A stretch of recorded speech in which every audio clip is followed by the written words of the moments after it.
open versus closed, just like it's not a question of decentralized versus centralized. It's a question of where on that spectrum from which companies in which areas. You can use your Facebook identity to log into Tinder, for example, and you can bring your photos. That's not exhaustive interoperability, but you are providing some information. And in other cases, you're not. You announced yesterday that you were going to allow side loading on the Oculus devices, and that's an example in which we already do. We're just committing to make sure that we can continue. Committed, yes. Yeah. And so with that regard, I'd love to hear your thoughts. Obviously, you're investing billions of dollars. I think you disclosed 10 billion plus in losses this year just from investments in this division. How do you think about the trade-off between building something for which a business case is required, if just to sustain investment, versus driving the metaverse GDP, so to speak? Yeah, I mean, I think that this is a really fundamental question. I think that there are a couple of different philosophies. Well, there's probably more, but if you look at the way that mobile platforms have developed today, there's a certain philosophy behind it where, you have phone makers who basically sell the phones for as much as possible at the high end, and then you have relatively high app store fees, and then there's of course a lack of choice because especially on iOS there's not an alternative app store, and that I think has restricted the options for creation and made it so that a lot of things that I think people would want to create just aren't possible. I mean, I can speak to that from our firsthand experience. There have been a number of things that we've wanted to ship and that we've just been told no and have no kind of way to go do that. And of course, we've had some repeated struggles that have all been well documented. So I'm not saying anything new that's not public here, where we've tried to build certain tools for creators or for journalists to be able to have basically get all of the revenue from people paying them, and you have Apple or someone else is demanding a 30% fee, and I just think it would be much better if that money went to the developer, the creator or the journalists in those cases. So what I think you're seeing in all these cases though is basically there's a bunch of stuff that I think is limiting the overall, as you put it, GDP of the internet in this case, because I guess that was all, sort of pre-metaverse.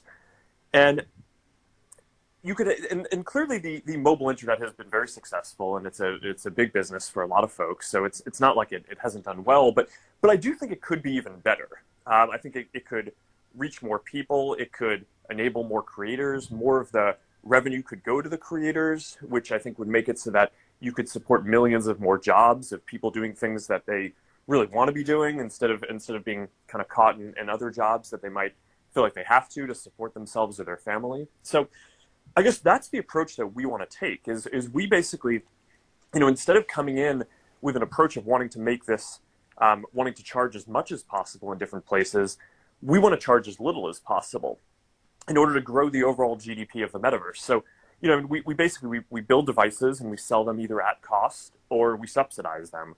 And then, we build, we want to create choice in the ecosystem. So we're allowing side loading and apps to basically, link from PCs. So you don't have to buy them in the Quest store if you don't want to, and developers don't have to put them there if they don't want to. They still run on the devices. And we basically want to continue having creator tools that are, as low cost as possible.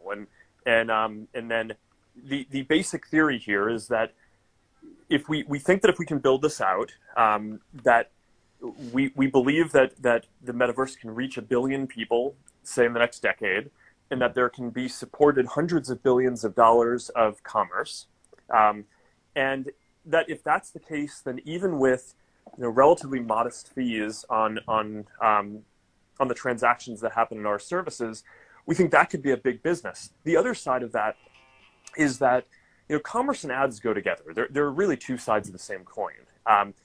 Because if people are doing commerce and someone is selling something, then they always want to be able to reach more customers to sell even more, right? Which is what advertising provides. And on the flip side, if there's no commerce, then there's nothing to advertise. So it's not like basically it's not like there could be an ad business without commerce. The commerce needs to come first. The creators and that economy, I think, need to come first.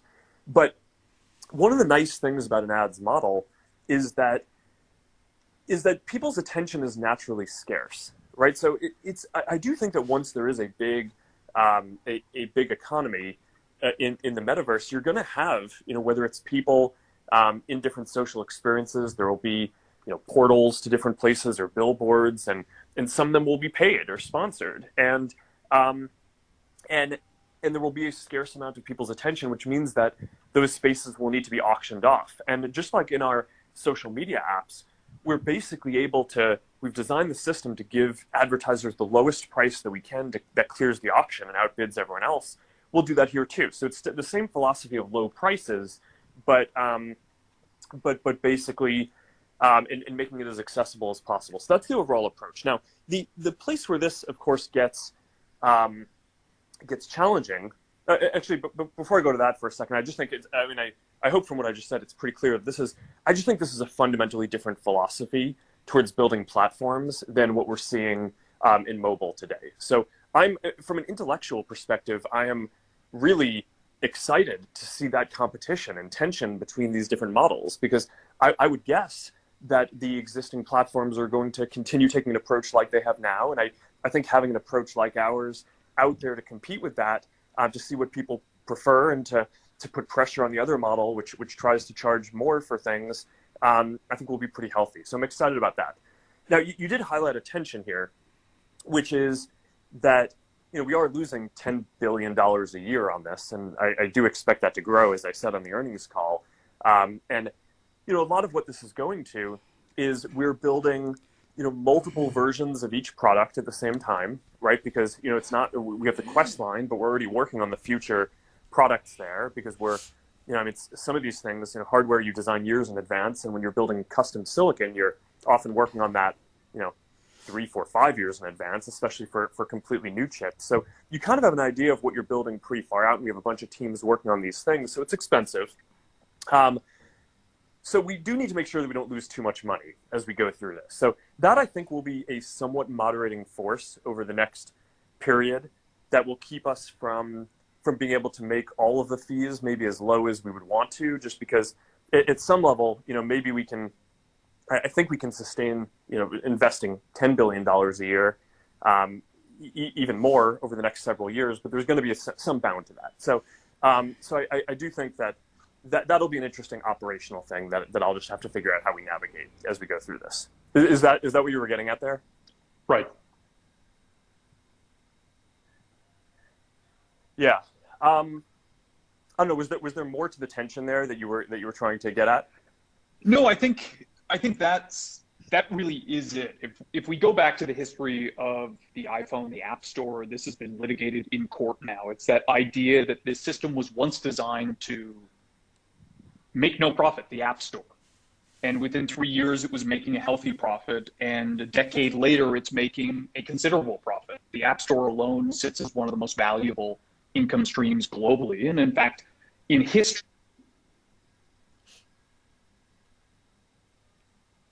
the platform and the individual, the platform and the developer. And I think it's particularly interesting when you think of the enormous R&D that's required, to your point. And so navigating that, I mean, to switch themes a little bit, I'd love to think about another topic, which is less around store fees and installation rights, but more around the rights of the user. I think I often like to tell people that we can skip the buzzword, the metaverse, and just take a look at what seems to me to be an inexorable shift, which is more time, labor, leisure, spend, wealth, fun in virtual worlds, much like the past several decades have shown that same shift to online environments than to smartphones. But in this instance, it's more about existence. That's your idea of the embodied internet, about being within the internet rather than just having the internet at your fingertips. That in turn means that many of today's societal challenges online become harder. Data rights, your ownership of your data, security, misinformation. I think this is one of the big reasons why the Web3 and blockchain movement is so inspired today. Which is to say, yesterday you had mentioned privacy, the need for new governance models. new safety services to be built from day one. Can you walk through how you think through those decisions, given how early we are in the metaverse, given how some of the behaviors that will stem from the metaverse are yet to be seen, and even the economic models seem early? How do you walk through those decisions? Yeah, I think that this is a really important set of topics, and there are important tensions in them. So when we're talking about interoperability, I think one of the one of the basic ideas is I don't just think that there's going to be one system for entitlements or how you structure ownership of digital goods or NFTs.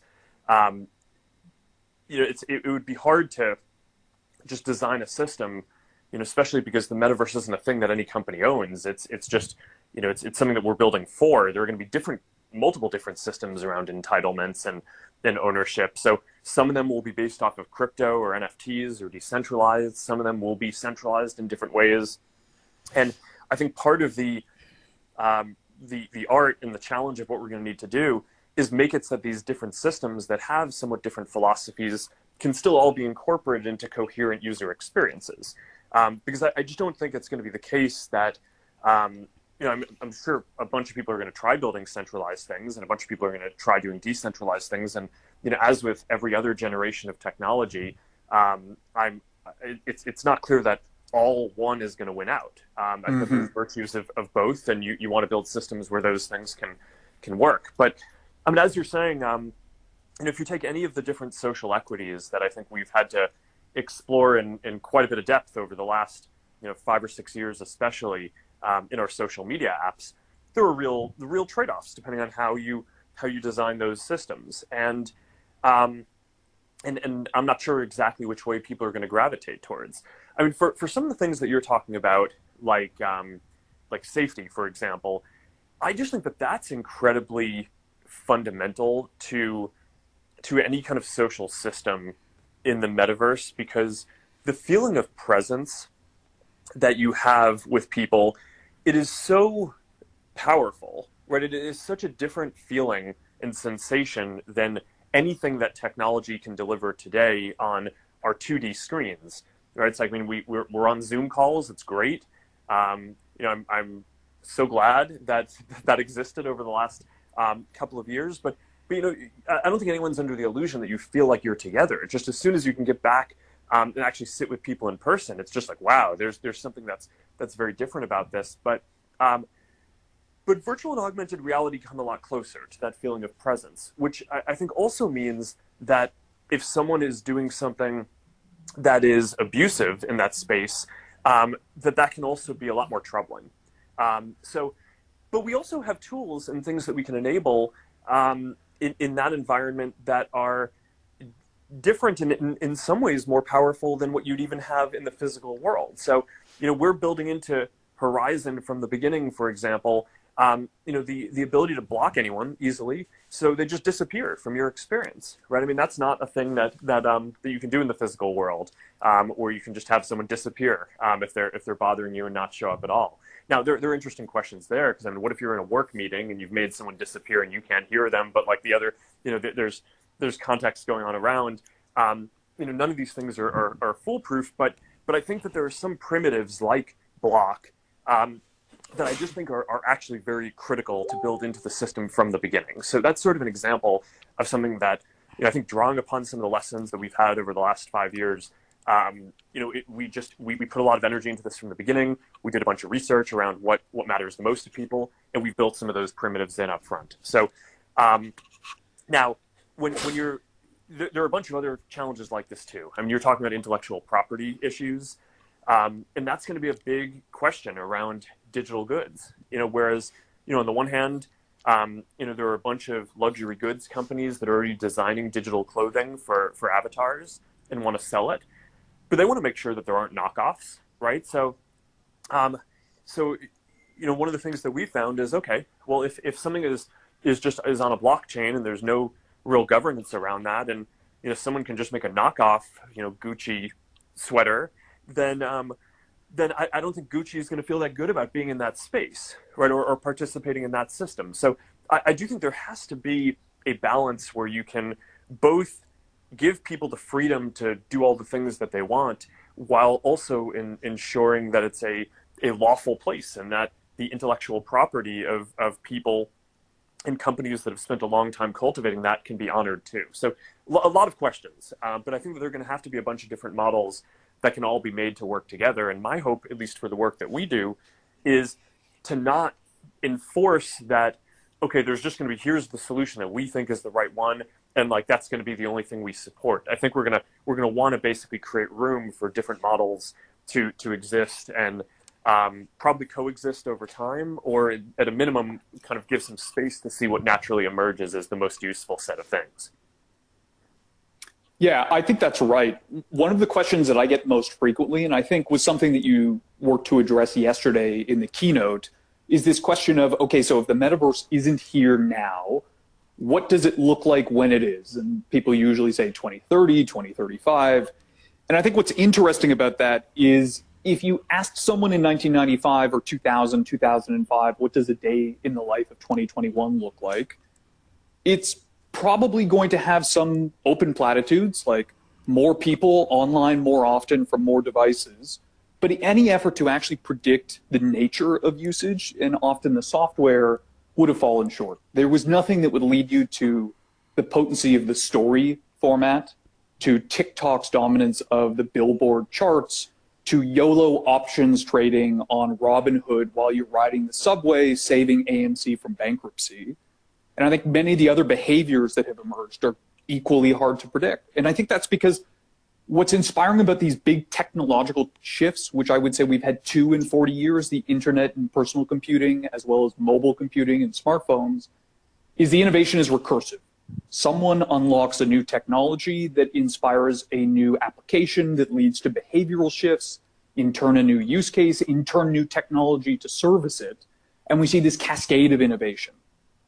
And so that kind of leads me to one big question I had for you, which is the history of the term metaverse. It's 30 years old. The idea stretches back decades earlier. I think in 1953, Philip K. Dick wrote a short in which you could purchase a product called Worldcraft. The tagline is literally own your own world. And of course, many of us are now familiar with Second Life from 20 years ago, which had its own in-world stock exchange to raise money to build. Brands like Adidas, Harvard Law School were building. That is to say that the future's hard to predict. This idea has been long predicted. We know that many of the large technical challenges in infrastructure, in compute, in device size, in sensors are still enormous. Why is now the right time to start pursuing the metaverse? Why does Facebook say in 2021, not 2019, not 2024, we're assigning ourselves to it? Yeah, I mean, I think that this timing question is one of the most fundamental business questions and technology questions. So I guess I look at this from a few reasons to think that now is a reasonable time to go do this.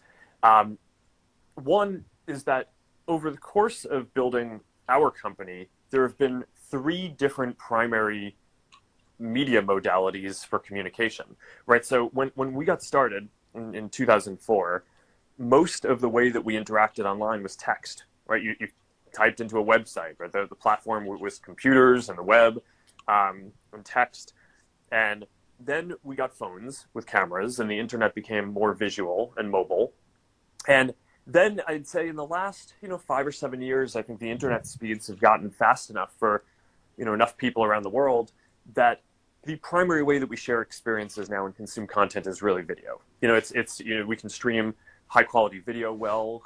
Most of us can upload reasonable quality video from our phones easily. It was not even a decade ago that like uploading a video would have taken a while. So that so there's this clear arc towards the richness of experiences getting deeper and deeper. And I think it's pretty clear though that video is not the end of the line, right? So I think immersion goes even further than that. And on that front, we are starting to see, especially in gaming, there have been a lot of experiences that have started to reach much larger scale, right? So we don't have that many things that are in billions yet, but there are quite a few that are in tens of millions and even some that touch hundreds. So that I think is another interesting data point. And then And then, of course, I've been interested in this for a while.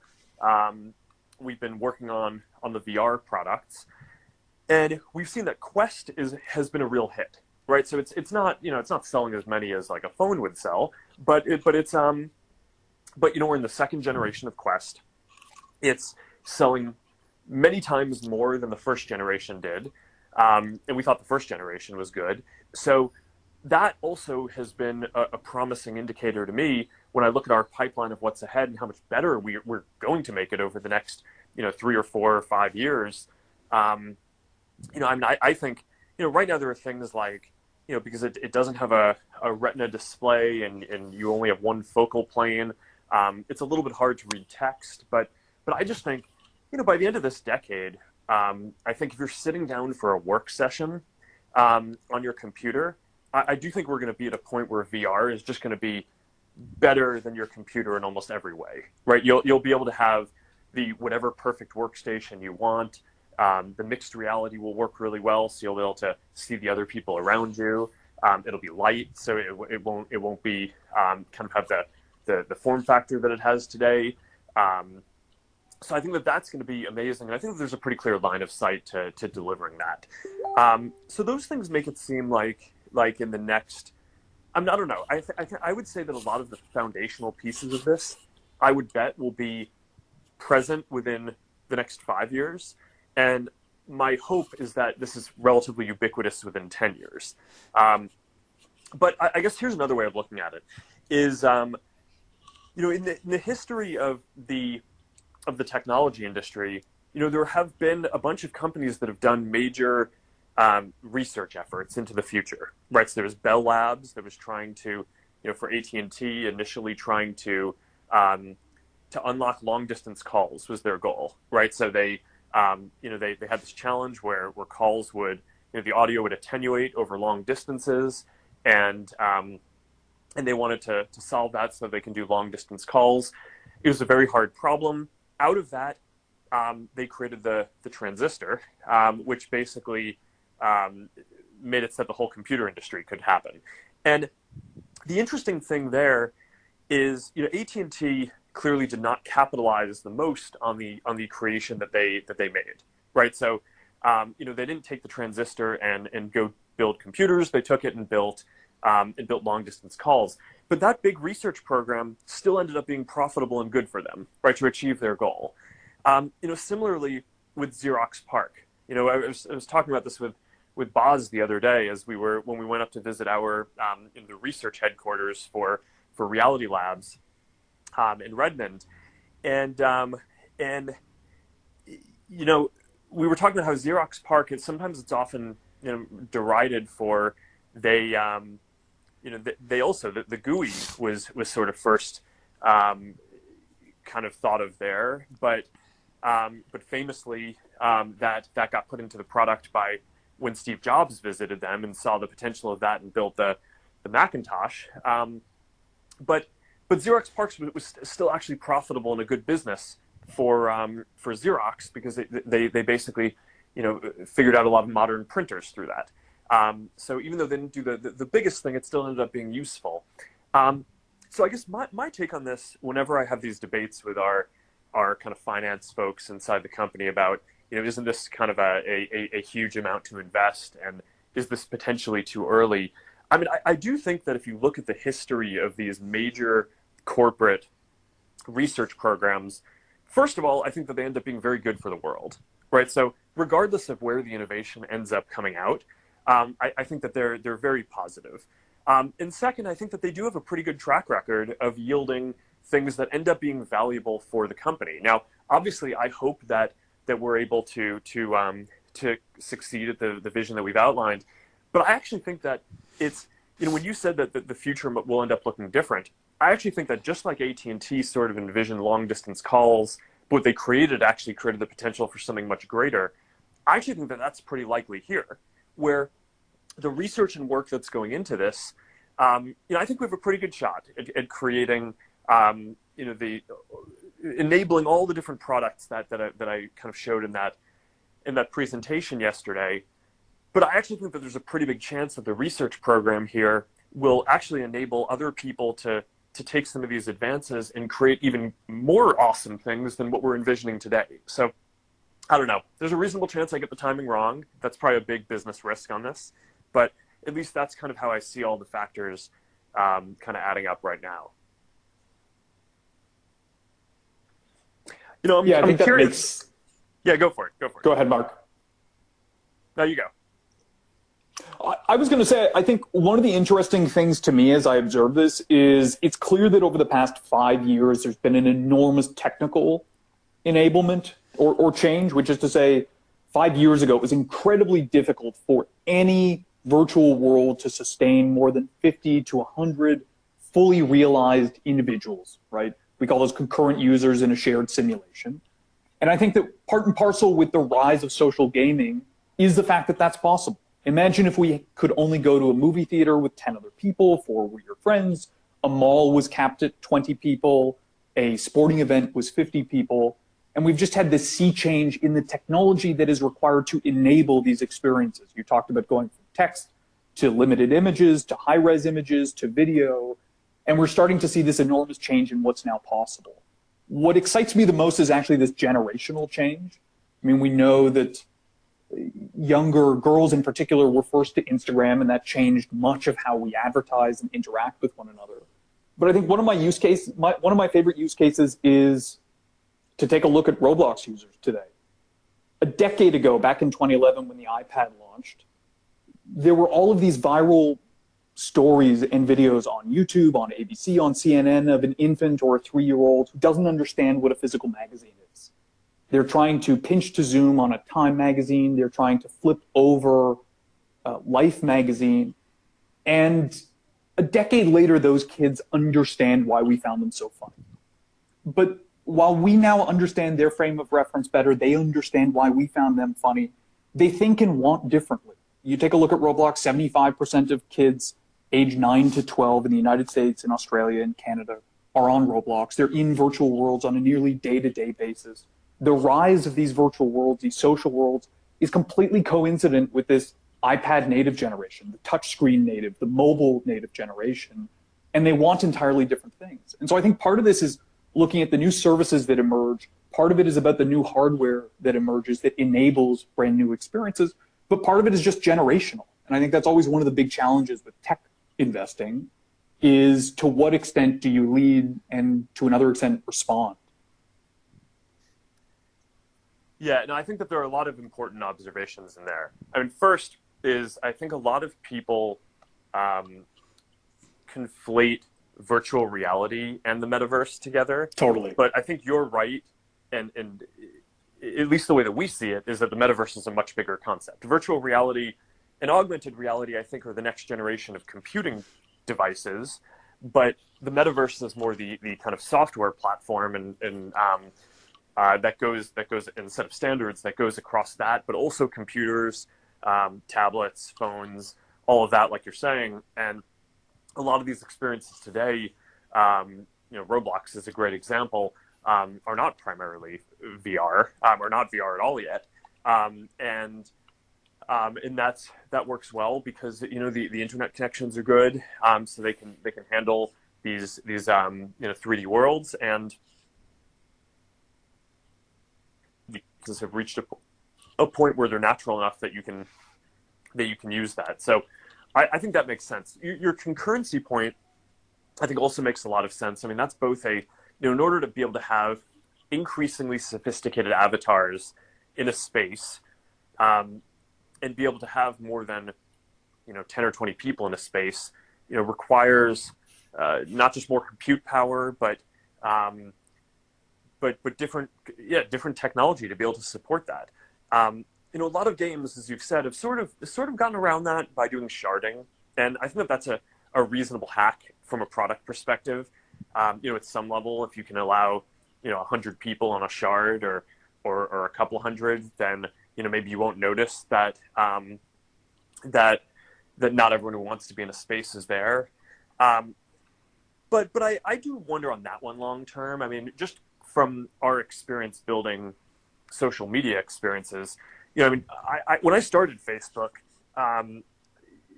it was sharded by colleges, And there was, it was, and that was something that we had to break down in the architecture pretty quickly, because the world doesn't really work that way. Like, the world is not cleanly sharded. So one of the, I guess, that I bring to the space is that we will need to get away from sharding in order to realize the kind of ultimate expression of the metaverse, because there are all these different ways in which like it's just not natural to kind of have to be sharded. You want to be able to interact with the exact people who you want, and if your three friends are on different shards, then that doesn't quite work. So that will just end up being a massive problem.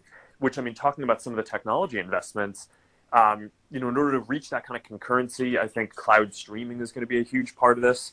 In order to get cloud streaming to work with low latency, you need to basically have servers close to people around the world. You're probably going to need to design certain chips and network architectures specifically to support that. So these are all the types of things that we're sort of thinking about, and hope to work on over the next 5 years is sort of the fundamental infrastructure for this. But there's a lot of important points in there. Yeah, I don't know. We've probably been going for a while, so we should probably wrap up in a minute. But I'm not sure if are there any other topics that you think are important that we should talk about? Well, I mean, there's a lot more, but is there anything specific that you want to touch on today? No, I'd love to hear a little bit more of how Facebook's vision of the metaverse might differ from other companies. I think there is some disagreement about the materiality of AR, as an example, how much of this is going to be leisure versus work, what the common device formats will be. I think you mentioned earlier, and I agree with you, that virtual reality isn't the metaverse. It may just be one way to experience it. But I'd love to hear if there's a signature way in which you think of Facebook's metaverse strategy, metaverse philosophy as being distinctive, or perhaps a contrarian bet that the company has. Well, I think the difference in how we approach things is that we're a social technology company. So I think almost every other technology company thinks about how to make it so that people can interact with technology in different ways and what you can enable through that. And that's important, right? So there's a lot of advances that happen that way. But I think we're somewhat more unique in that we think about building technology to enable people to interact with each other in different ways. And there are a lot of different companies, especially different social media companies, that kind of build a product, right? So they have a social media product. But I think we've sort of differentiated ourselves over time by I think just being a bit more dynamic, right? And kind of inventing different ways and working on different types of products and evolving a lot. So that's kind of how we think about things. And, at the center of our universe is people interacting. And, it just goes back to, even before I started the company, when I was, just thinking about what's important to us. It's other people, right? That's what matters in our lives. So it always sort of struck me that it's like, all right, when I was getting started with the company in 2004, you could already find most things on the internet. You could, Google search for information. You could find news. You can shop for stuff on Amazon. You can find movies, right?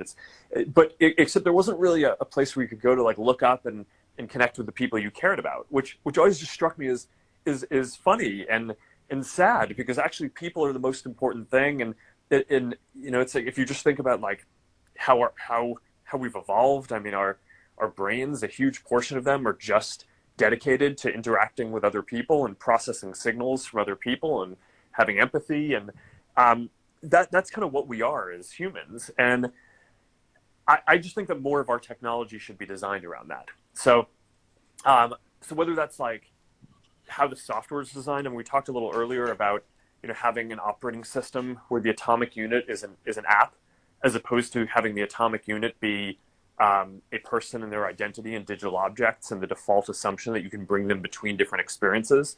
The kind of view of the metaverse that we're articulating is one where the distinction between apps is weaker than on phones today. And so if you maximize the distinction between apps and sort of the separation there, I think you end up with something a little more like phones. if you make it so that the system is designed more around people and your stuff and being able to bring it everywhere, which I think enables more interoperability, by the way. I mean, that's kind of, you know, if the expectation is that you should be able to bring all your stuff everywhere, then that's kind of a big architectural difference from the way that a lot of phones are set up today. But that I think it's you know, philosophically and intellectually pretty different. It gets into the hardware too. You know, it's, you know, take for example, in the keynote yesterday, I talked about Project Cambria, which is our code name for the next VR device that we're gonna put out. And you know, one of the things that we talked about was how it's got, you know, we're building in eye tracking and we're building in face tracking, so you can make eye contact in virtual reality, and you can, if you smile in the physical world, your avatar will smile, and it can make a whole range of facial expressions. And we built those sensors in because we think that being present with another person and being able to interact with them is a really fundamental part of what this should be about, right? If you're designing a system around people and interactions, then making it so that people can emote and make eye contact is actually incredibly important.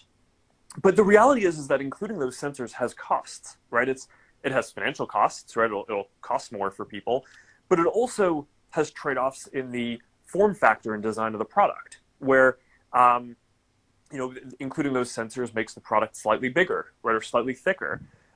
Including those sensors means that you now need more CPU to process the sensor data, or with the same CPU, you basically are trading off and having less performance on some other part of the stack.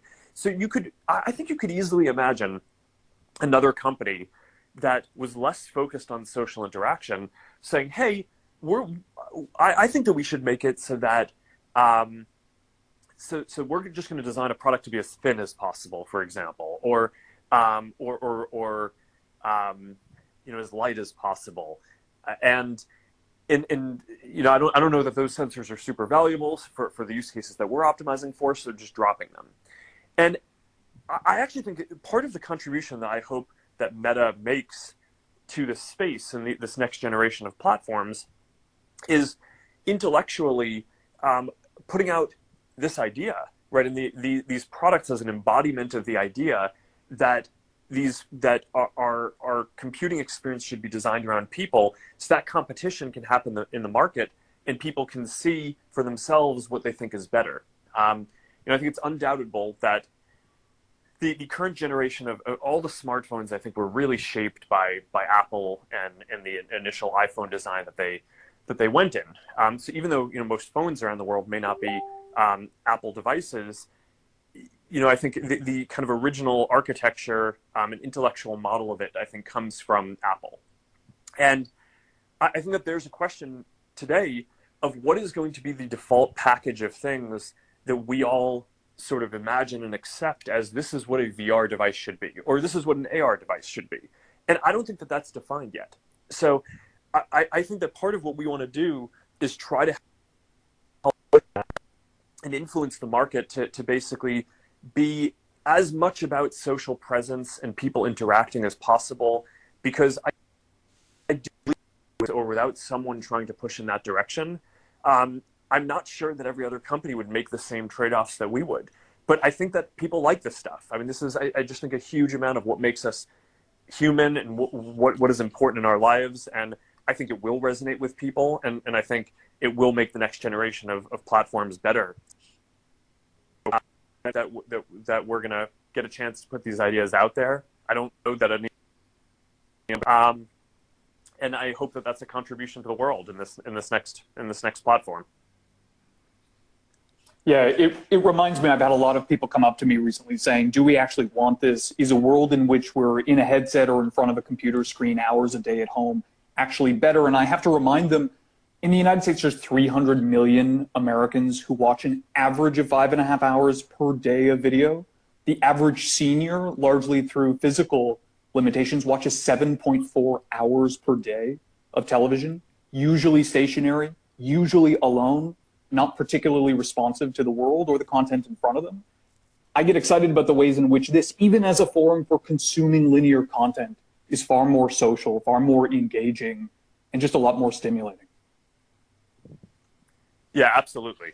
I mean, I think we see that already. And then also, even for linear content, being able to physically, or not physically, but digitally feel present with other people who aren't there with you and be able to laugh along or react and, and have a screen that's a bigger field of view angle than what you physically have. I think that there's just going to be a lot of good experiences around that.